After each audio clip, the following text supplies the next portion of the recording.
কোনো মূলধনের 1/3 3% বার্ষিক সুদের হারে, 1/6 6% বার্ষিক সুদের হারে এবং বাকি মূলধন 8% বার্ষিক সুদের হারে নিয়োগ করা হয়। যদি 1 বছরে সরল সুদ মোট 600 টাকা পাওয়া যায় তাহলে ওই মূলধন কত? দেখো, এই টাইপের যখন কোশ্চেন থাকবে আমরা দুভাবে করতে পারি, দুটোই ইজি ট্রিক্স। 1/3 3% বার্ষিক সুদের হারে আর 1/6 6% বার্ষিক সুদের হারে, আর এখানে বাকি বলেছে। আমি আর ফার্স্ট কাজ হচ্ছে এখানে কত পার্সেন্ট কত আছে, 1/3, নিচে 3 আছে আর এখানে 6 আছে। 3 আর 6-এর লসাগু কত? 6। তাহলে আমি 6 গুণিত 100 বা 600 টাকা মূলধন ধরবো। তাহলে 600 টাকাটা যদি মূলধন হয় তাহলে এর 1/3, 600 টাকার 1/3 মানে কত? 200 টাকা। 200 টাকাটা 3% বার্ষিক সুদের হারে, দ্যাট ইজ 200 গুণিত 3 এর 100, 6 টাকা। 1/6, এর 1/6 মানে 100 টাকা। এর 6% মানে গুণিত 6 এর 100, 6 টাকা। বাকি কত রইল? 200 আর 100 300 গেলে 600 থেকে বাকি রইল 300। এটা 8% গুণিত 8% মানে 8×3 24 টাকা। মানে 600 টাকায় আমি টোটাল সুদ পাচ্ছি কত? 36 টাকা। 36 টাকা সুদ পাচ্ছি 600 টাকায়। তাহলে 600 টাকা সুদ পাবো। 1 টাকা সুদ পাবো কত টাকায়? 600/36, আর 600 টাকা সুদ পাবো গুণিত 600। তাহলে 6 6 6 100 6 100, তাহলে 100 গুণিত 100 100 বা 10,000 টাকা। অপশান ডি হয়ে যাবে অ্যান্সার। এটা একটা প্রসেস। আরও একটা প্রসেস আরও একটু সহজে হবে। 1/3 মোট ধরে নিচ্ছি 1 অংশ, তাহলে 1/3 3%, তাহলে 1/3 গুণিত 3% কত হচ্ছে? 3 3 কেটে গেলে 1%। 1/6 6%, 6 6 কেটে গেলে এটাও 1% হচ্ছে। 1/3 আর 1/6 চলে গেলে বাকি থাকছে কত? 1/3 আর 1/6 যোগ করলে কত হয়?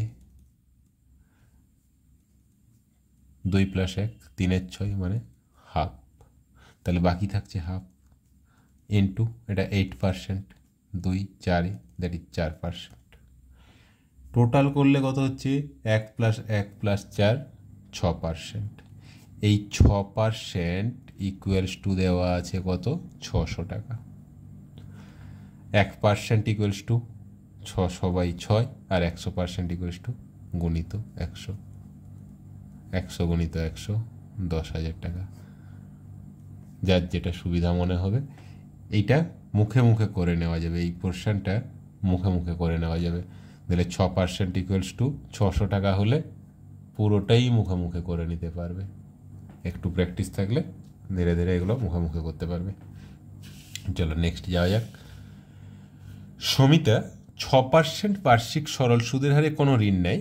এই হার প্রতি বছর 1.5% হারে বৃদ্ধি পায়। 3 বছর শেষে সে সুদ হিসাবে 8,190 টাকা দেয়। ঋণের পরিমাণ কত ছিল?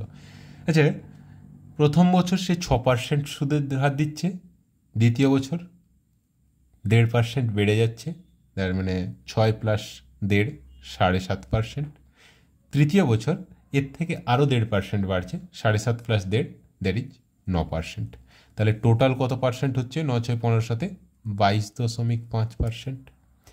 মানে 3 বছরে সে মোট সুদ দিচ্ছে 22.5%, যেটা 8,190 টাকা। তার মানে 22.5% ইকুয়ালস টু 8,190 টাকা। 100% বের করলেই আমি অ্যান্সার পেয়ে যাব। 100% ইকুয়ালস টু 8,190/22.5 গুণিত 100। পয়েন্ট তোলার জন্য ওপরে একটা 0 বসিয়ে দিলাম। 25 9 25 4 9 9 1 0 0 0 0 4 36 36,400। অপশানে নেই, অপশান ই কোনোটি নয়। নেক্সট দেখো, কোনো নির্দিষ্ট সুদের হারে 2,400 টাকার 4 বছরের সুদাসল 3,264 টাকা। সুদের হার 1% বৃদ্ধি করলে একই মূলধন একই সময় সুদে আসলে কত হবে? দেখো, এই টাইপের কোশ্চেন থাকলে আমি যদি 2,400 টাকা সুদে আসলে 3,264 টাকা হয়েছে 4 বছরে, তাহলে তার 4 বছরে কত সুদ পেয়েছে, প্রত্যেক বছর কত পেয়েছে, তার রেট অফ ইন্টারেস্ট বের করি, দিয়ে তার সাথে রেট অফ ইন্টারেস্টের সাথে আবার 1% জুড়ে দিয়ে তারপরে করতে যাই, অনেক বড় হয়ে যাবে। পরীক্ষার হলে সময় শেষ হয়ে যাবে, কিন্তু আমার অঙ্ক শেষ হবে না। তাহলে কি করব না, 4 বছর যা ছিল সেটা রয়েছে। এবারে কি বলছে, সুদের হার 1% বৃদ্ধি হয়েছে। সুদের হার যদি 1% বৃদ্ধি হয়, মূলধন একই রয়েছে, সময় একই রয়েছে, তাহলে এই 1%টা সেই 4 বছরের জন্যই রয়েছে। তাহলে 4 বছর 1% করে বাড়লে 4 গুণিত 1, দ্যাট ইজ টোটাল 4% বাড়বে। কার উপরে বাড়বে? মূলধনের উপরে। মূলধন তো একই রয়েছে 2,400। তাহলে এই 2,400 টাকার 4% মানে 4/100, 0 0 কেটে দাও, 24 4 96, মানে 96 টাকা বাড়বে। আগে সুদে আসলে পাচ্ছিল 3,264 টাকা, এখন পাবে কত? 3,264 প্লাস 96, দ্যাট ইজ 3,260 প্লাস 100, 3,360 টাকা পাবে। অপশান সি হয়ে যাবে অ্যান্সার। এই অঙ্কটা দেখো, এ বিকে 5,000 টাকা 2 বছরের জন্য এবং সিকে 3,000 টাকা 4 বছরের জন্য একই সরল সুদের হারে ধার দেয়। সে তাদের দুজনের কাছ থেকে সুদ রূপে মোট 2,200 টাকা প্রাপ্ত করে। সুদের বার্ষিক হার কত? দেখো, এখানে যদি আমি PRT 100 এসব ধরে করি অনেকটা সময় যাবে, কিন্তু আমি যে ট্রিক্সটা দেখাচ্ছি ভালো করে মাথায় রাখবে। 5,000 টাকা 2 বছরের জন্য বিকে দিয়েছি। আচ্ছা, 5,000 টাকা 2 বছরে যা সুদ পাবে, 5,000 গুণিত 2 মানে 10,000 টাকা 1 বছরে একই সুদ পাবে। 5,000 টাকা 2 বছরে যে সুদটা পাবে, 10,000 টাকা 1 বছরে সেই একই সুদ পাবে। কারণ আমরা কি করি, যখন করি আসলের সাথে টাইমটা গুণ থাকে, সেরকম 5,000 টাকা 2 বছরে আর 5,000 গুণিত 2 এত টাকা 1 বছরে, একই ব্যাপার। মানে আমি বিকে 10,000 টাকা দিলাম 1 বছরের জন্য। সিমিলারলি সিকে 3,000 টাকা 4 বছরের জন্য দেওয়া, আর 3,000 গুণিত 4 মানে 12,000 টাকা 1 বছরের জন্য দিলে একই সুদ পাবো। তাহলে আমি বি আর সিকে মিলিয়ে টোটাল 10,000 প্লাস 12,000 22,000 টাকা 1 বছরের জন্য দিলাম। তাতে করে আমি সুদ কত পেলাম? 2,200 টাকা। 22,000 টাকায় 2,200 টাকা সুদ পেলাম, মানে 2,200 সুদ বাই আসল 22,000 ইন্টু 100% রেট অফ ইন্টারেস্ট বেরিয়ে যাবে। দুটো জিরো কেটে দিলাম, একটা জিরো কেটে দিলাম, 22 কেটে দিলাম, কত পড়ে থাকছে? 10%। অপশান ডি হয়ে যাবে অ্যান্সার। এর থেকে শর্ট ট্রিক্সে আমার মনে হয় না কেউ করতে পারবে। 2,500 টাকাতে 6 বছরে অর্জিত সরল সুদ 1,875 টাকা। একই সুদের হারে একই সময়ের জন্য 6,875 টাকার সরল সুদ কত হবে? দেখো, একই সুদের হারে একই সময়ের জন্য, তাহলে সুদের হার টাইম যদি একই থাকে, তাহলে আমি কি বলতে পারি যে 2,500 টাকায় 1,875 টাকা সুদ পাচ্ছে। 1 টাকায় পাবে কত? 1,875 বাই 2,500, আর 6875 গুণিত 6875, মানে আমার ঐকিক নিয়মে অঙ্ক হচ্ছে। এখানে কোনো রেট অফ ইন্টারেস্ট চাই না, কিছু চাই না, কোনো সিম্পল ইন্টারেস্টের ব্যাপারই আসছে না। যেখানে আমার টাইম সুদের হার একই থাকছে, আমার ঐকিক নিয়মেই করতে পারবো। কাটাকাটি করো, 25 100 25 2 50 187 25 7 1 2 5 25 5 25 4 25 11 11 গুণিত 1875। 11 দিয়ে একটা গুণের শর্ট ট্রিক্স আছে, কিভাবে দেখো, 1875কে 11 দিয়ে যদি গুণ করি, ফার্স্টে একদম ইউনিট ডিজিটটা বসিয়ে দিলাম 5, এরপরে 5-এর সাথে তার আগের সংখ্যাটা যোগ করব, কত হচ্ছে 5 7 12, 12 2 বসালাম, হাতে রইল 1। এবারে 7-এর সাথে তার আগের সংখ্যা 7 8 15, হাতে ছিল 1, দ্যাট ইজ 15কে 16, আবার হাতে রইল 1। 8-এর সাথে 1 যোগ করলে কত হচ্ছে 9, হাতের 1 10, 10-এ 0 বসালাম, হাতে 1 প্লাস 1 2, আর নিচে রয়েছে 4। এটা ইকুয়ালস টু কত হয়ে যাবে 5 1 4 2 5 মানে 4 6 দশমিক 25, 5146.25 টাকা। এটা 1 সেকেন্ড, 5 1 2 2 22 4 5, এটা 5156.25 টাকা। অপশানে নেই, অপশান ই কোনোটি নয় হবে।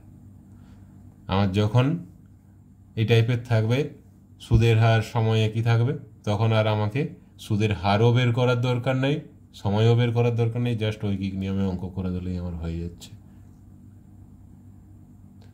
এগুলো যদি আমি সুদের হার বের করে করতে যাই, অনেকটাই বেশি সময় চলে যাবে। নেক্সট দেখো, কত সময়ে 3% বার্ষিক সুদের হারে 8,000 টাকার সরল সুদ যতটা হবে ততটাই 4% বার্ষিক সুদের হারে 6,000 টাকার 5 বছরে সরল সুদ হবে। এটা ফার্স্ট টাইম আমাকে সূত্র ধরে অঙ্ক করতে হবে। আমি ধরে নিচ্ছি কত সময় বলছে, আমি ধরে নিচ্ছি সময়টা টি। তাহলে টি সময়ে 3% বার্ষিক সুদের হারে 8,000 টাকার সুদ কত হবে না, টি ইন্টু 3/100 ইন্টু 8,000। আর এইটা ইকুয়ালস টু কত না, 4% বার্ষিক সুদের হারে 6,000 টাকার 5 বছর, মানে 4 ইন্টু 5 ইন্টু 6,000, 4/100 4%। তাহলে দেখো দুটোরই নিচে 100 আছে, 100 100 কেটে দিলাম, এখানে 3টে জিরো কেটে দিলাম, 3 2 4 2 8 8 কেটে দিলাম, তাহলে টি ইকুয়ালস টু পড়ে থাকছে 5, মানে 5 বছর হয়ে যাবে answer. Option C the answer. এটা সূত্র ধরে করলে সব থেকে কম সময় হবে, সূত্র ছাড়া এটা যদি করতে যাই তাহলে বেশি টাইম লাগবে। আর হ্যাঁ, এটা সূত্র করে আর গুণ করে দেবো না, দুই দিকে কাটাকাটি হয়ে যাবে। যদি আগে এদিকটা বের করে এটাকে আমি কাটাকাটি করে দিই, আবার এদিকটা বের করে এটা কাটাকাটি করি, তারপরে যদি বা গুণ করে দিই, তাহলে কিন্তু একটু বেশি সময় লাগবে। সেই জন্য ডাইরেক্ট বসিয়ে দিয়ে দুদিকে কাটাকাটি করে দিলে শুধু 5 পড়ে থাকবে। কোনো নির্দিষ্ট সরল সুদের হারে কোনো মূলধন 20 বছরে দ্বিগুণ হয়, এই মূলধন 3 গুণ হতে কত সময় লাগবে? আচ্ছা, আমি ধরে নিচ্ছি মূলধন 100 টাকা, 20 বছরে দ্বিগুণ হচ্ছে, তার মানে দ্বিগুণ হওয়া মানে 100 টাকা সুদ পাচ্ছে। তাহলে 100 টাকা সুদ পাচ্ছে কত বছরে? 20 বছরে।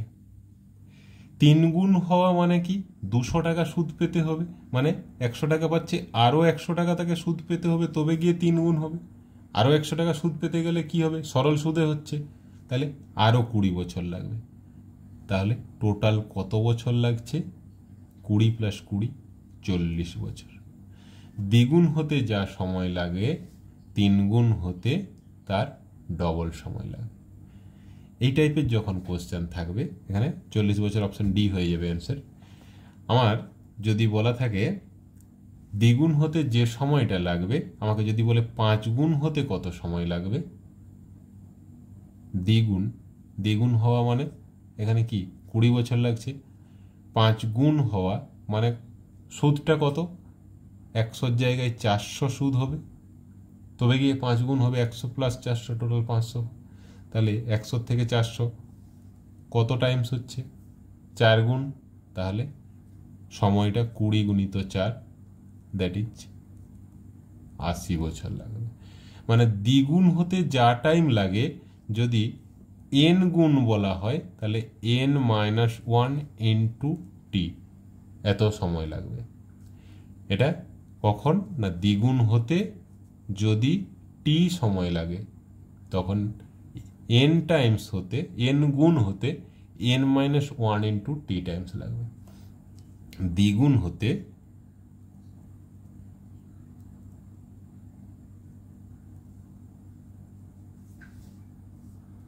যদি টি বছর লাগে n গুণ হতে n-1 ইন্টু টি বছর লাগবে। এটা সূত্রের মতো মুখস্থ রাখতে পারবে। ন্যূনতম কত বছরে ২৬০০ টাকার বার্ষিক ৬.২৩% হারে সরল সুদ পূর্ণ টাকায় হবে? পূর্ণ টাকায় হবে মানে কোনো ভগ্নাংশ থাকবে না। আচ্ছা ৬.২৩% মানে কত? ৬×৩ = ১৮, ২০/3%, পার্সেন্ট মানে 1/100, মানে ১০০ দিয়ে ৩কে গুণ করলাম মানে ২০/৩০০, মানে ২৬০০ টাকার এক বছরে ৬.২৩% হারে আমার সুদ পাচ্ছি কত? ২০/৩০০ গুণিত ২৬০০, এত টাকা। দুটো জিরো কেটে দিলাম, নিচে কি আছে? ৩। তাহলে আমাকে পূর্ণ সংখ্যায় করতে হবে, তার মানে কি নিচে কিছু থাকবে না, নিচে ৩ আছে, মানে কত বছর পরে আমি ৩টা কাটাকাটি করতে পারবো? এটা তো এক বছরে পেলাম, ২ বছর হলেও কাটাকাটি হবে না ৩ से, তাহলে ৩ বছর মিনিমাম হলে তবে গিয়ে ৩ আমি কাটতে পারবো। তার মানে ৩ বছর পরে, ন্যূনতম যেহেতু বলেছে, তাহলে ৩ বছর পরে পূর্ণ টাকায় সরল সুদ হবে। অপশন সি হয়ে যাবে অ্যান্সার। ৬ বছরেও হবে, কিন্তু আমাকে কি বলেছে? ন্যূনতম, সেই জন্য ন্যূনতম ৩ বছর হবে অ্যান্সার।